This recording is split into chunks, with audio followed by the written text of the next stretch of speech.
vamos continuando. Qual que é a vantagem de a gente usar a programação modular, né? Os módulos podem ser escritos uma vez apenas e reutilizados sempre que necessário. Então você tem essa mesma representação aqui do que a gente fez, ó. Você tem essa mesma representação e cada uma dessas funções aqui você pode pensar ela como um módulo, né? Um módulo é um pedaço, né? Um trecho, uma parte.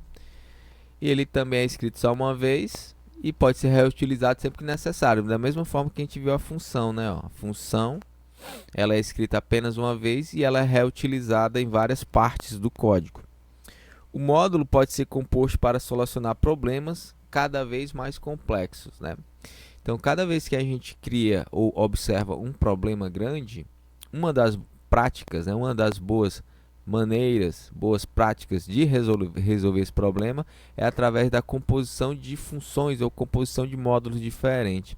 Você tem que ter o pensamento, né, tem que ter o pensamento lógico para entender que aquele problema pode ser dividido em partes menores. Depois você resolve cada uma dessas partes e no final das contas você resolve o problema todo, né? As vantagens da gente utilizar, né? Facilita a manutenção. Um erro corrigido em um módulo reflete em todos os lugares onde esse módulo é utilizado. Então você tem uma facilidade grande, né, de manutenção, porque aqui, quando a gente está desenvolvendo pseudocódigo, a gente não tem ideia do tamanho do código que ele pode ser gerado, né? A gente criou só soluções pequenas.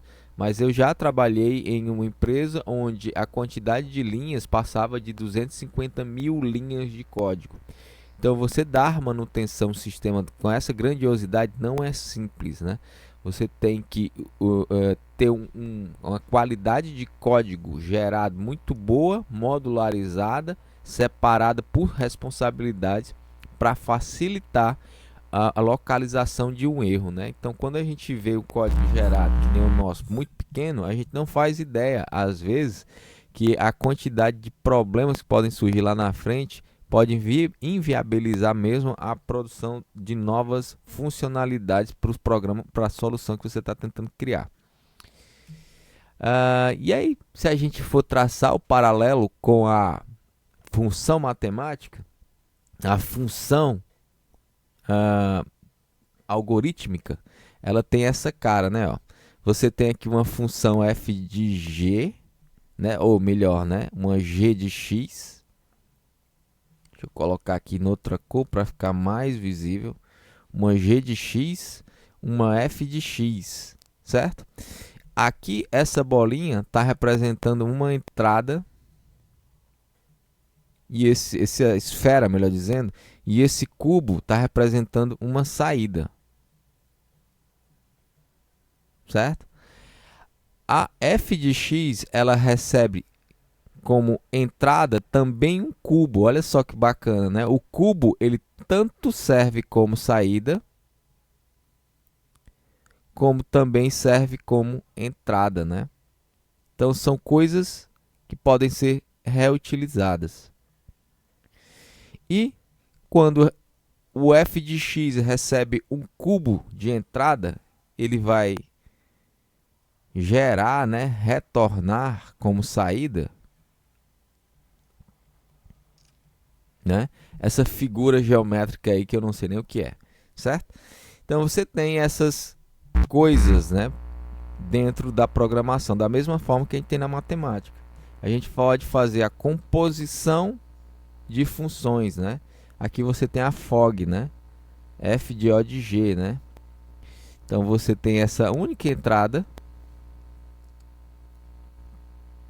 Você agora tem essa caixa zona que esconde, né, o que é que está acontecendo por dentro. E você no final das contas tem uma única saída, né? Ó. Então a mesma coisa acontece na programação. Você tem entradas, você tem esses mecanismos de processamento no final das contas, né? O G de x é um mecanismo de processamento, assim como o f de x, né? A gente tem que dar um nome para eles. E cada um desses mecanismos de processamento recebe um tipo específico de entrada e retorna um tipo específico de saída, né? E aí, como eu falei, as entradas, quando a gente fala de funções algorítmicas, não as funções matemáticas, você pode receber valores do tipo numéricos, textuais e lógicos, além de outras funções, outras estruturas de dados, outras composições, né, que a gente vai ver à medida que a gente for vendo outras linguagens, a linguagem de programação. Então, função, uma definição mais clara, né? O que é função? Função é um conjunto de instruções para realizar uma ou mais tarefas que são agrupadas em uma mesma unidade e que pode ser referenciada, né? Então, você tem esse exemplo aqui matemático. O que é que a gente tem aqui, ó? Você tem o x ao quadrado, né? A função de exponenciação, né? Então, isso daqui pode ser uma função de exponenciação, x elevado a 2. Ó. Pou, geralmente é essa função que a gente vê na linguagem de programação. O que é isso aqui? Né? Um fatorial. Né? Então, 2 fatorial, você pode criar uma função para fazer esse cálculo, né? Fat de 2. Né? Aqui, para ficar igualzinho a essa representação, se eu for usar um algoritmo para resolver isso, seria mais ou menos assim, ó.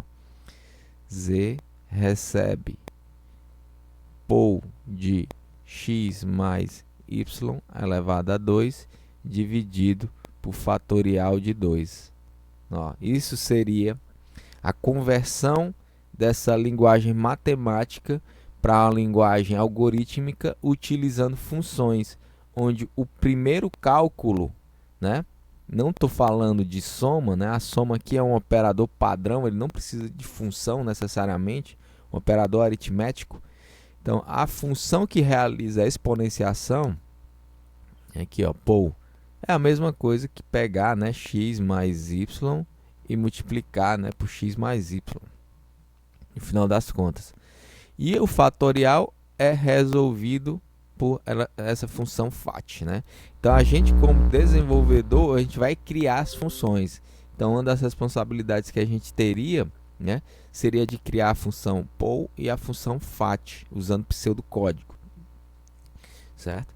Só que para cada uma dessas funções, né, existem linguagens de programação que já trazem ela. No caso da função fat, ela não, as linguagens de programação geralmente não trazem essa função fatorial implementada. É papel da gente criar essa função. E a função de exponenciação, muitas linguagens de programação já trazem consigo. Para a criação de funções é necessário informar o tipo da entrada, certo? Então, como eu falei, né, a gente tem nossa caixinha, né, aquele desenhozinho é bem interessante de caixinha. Você tem aqui, né, o círculo que vai ser a entrada. E essa caixinha vai fazer um processamento e retornar aqui um cubo, né? Isso é nossa saída. Então essas funções, elas são nomeadas e elas precisam, você precisa especificar qual é o tipo de entrada. Então o nome que a gente dá para essa bolinha que entra aqui, ó, a gente chama isso de parâmetro. Parâmetro de entrada, certo? São tipos de dados que são necessários para executar sua função, né? E aí a gente vai ver que as funções podem ou não ter parâmetros de entrada, né? É válido a gente ter um parâmetro nulo, que a gente chama de nada, certo? Nas linguagens de programação, esse nada é traduzido como void, vazio, né? Então, tipo de saída, né? Existem também os tipos de saída. Existem os tipos de entrada e os tipos de saída. No caso da figura, o que é o tipo? Seria a esfera, né? A esfera é o tipo. Minha função só aceita esfera como entrada. Minha função só aceita cilindros como entrada. Minha função só aceita elipsoides como entrada. Minha função só retorna, só tem como saída cubos, quadrados, triângulos, né? E assim vai, né? Tipo de dados do resultado do processamento também é opcional, né? Quando a gente tem uma função que não retorna nada, a gente retorna o nada, né, o void. Essa função ela muda de nome, ela passa a se chamar procedimento, né? Algumas linguagens de programação ela diferencia bem, né, como o caso do Pascal, né? O Pascal você tem essas duas coisas separadas, você tem a function e a procedure. E outras não. Outras só vão especificar, identificar o que é uma função, né? Diferenciar uma função do procedimento pelo tipo de saída, né? Se o tipo de saída existe, é diferente de nada, então é uma função. Se for igual a nada, é um procedimento. Não tem uma palavra reservada para identificar as duas, como tem no Pascal. Processamento transforma as entradas na saída. Então, o processamento é esse ato que existe dentro de uma função capaz de transformar uma esfera no cubo, né? Então, se você pensar, né, você recebe uma esfera como se tivesse um cara com uma ferramenta de marcenaria, certo? Tipo, seria uma esfera de madeira, o cara lá com uma ferramenta de marcenaria cortasse a esfera e transformasse ela no cubo. Então, esse ato de transformação é o processamento. E esse ato a gente faz utilizando pseudocódigo, né? Ou, no caso das linguagens de programação, a gente utiliza a própria linguagem para criar essa transformação de uma entrada numa saída. E como a gente viu, na mesma forma que existe na matemática, a gente precisa dar um nome para cada uma dessas funções. Esse nome é um identificador, que ele deve seguir um conjunto de regras para a criação, né? Para a criação de identificadores para variáveis, né? Então, você tem que dar um nome para a sua função, assim como você tem que dar um nome para os seus parâmetros de entrada, né? Cada um dessas coisas precisam ser nomeadas. A saída não precisa ser nomeada. Existem linguagens de programação onde você só necessariamente precisa especificar na assinatura da função, ou seja, quando você declara uma função, você vai escrever como é que a função deve se parecer, né? Como no caso da linguagem C, linguagem C++, você não precisa especificar o identificador para os parâmetros de entrada, diferente, né, do pseudocódigo, né? A gente vai precisar aqui colocar, né? Vai ser uma padronização que a gente vai seguir. Repetir aqui o slide, não tem problema. Então aqui uma figura, né, esquematizada, né, onde a gente tem a entrada, a gente tem o nome da função, a gente tem as engrenagens que fazem o processamento, e esse processamento quem vai realizar, quem vai criar é a gente como desenvolvedor, e como resultado a gente vai ter a saída, né?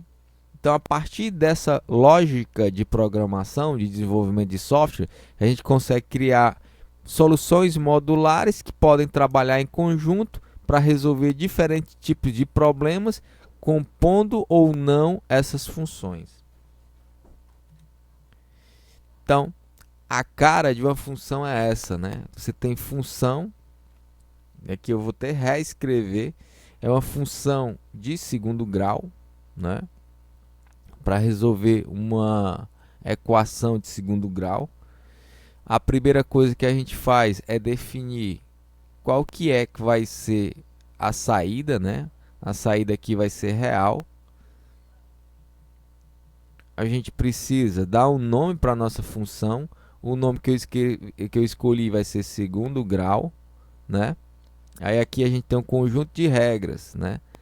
Isso aqui é o nome da função.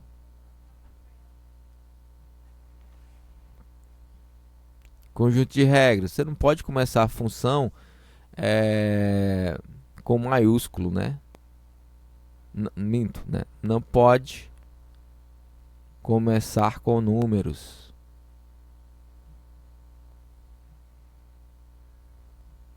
Então, casa, assim, né? Não é um nome válido para a função. Mas, né? Casa 1 é válido. Não pode conter espaço no nome da função. Segundo espaço grau é um tipo de nome inválido, né? Depois que a gente dá um nome para a nossa função, geralmente o nome tem que estar relacionado com a coisa que ele vai fazer, né? a gente tem os parâmetros, né? São esses elementos aqui, ó. Deixa eu só diminuir aqui a espessura da linha. Então você tem aqui os parâmetros.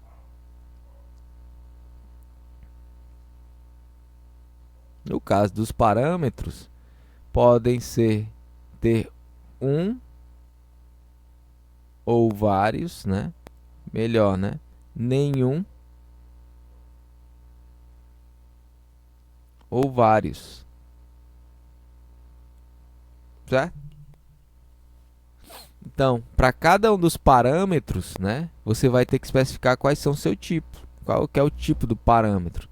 Então, um inteiro chamado x, separado por vírgula, por um inteiro chamado y, né? Então, no final das contas, a gente tem dois parâmetros. Um é chamado de x, o outro é chamado de y. Os dois são inteiros, né? Eu posso ter tipo diferente? Pode. Então, eu poderia ter um inteiro e um terceiro aqui. Então, a gente muda aqui para 3 parâmetros, né? Real, z. Real. Então, a gente pode ter parâmetros diferentes, né? No nosso caso, né? A gente tem, ó, 1, 2, 3, 4, 5, né? 5 parâmetros reais, né? Então, a nossa funçãozinha final, ela vai ser real, segundo grau, com 5 parâmetros reais. Primeiro parâmetro, o nome que a gente deu é x. O segundo é y, eu minto, né? É a, B e C. Real A, real B e real C, né? E aí a gente precisa especificar o processamento, né? Isso daqui, ó, isso tudinho aqui, a gente chama de assinatura da função, ó. Isso aqui é a assinatura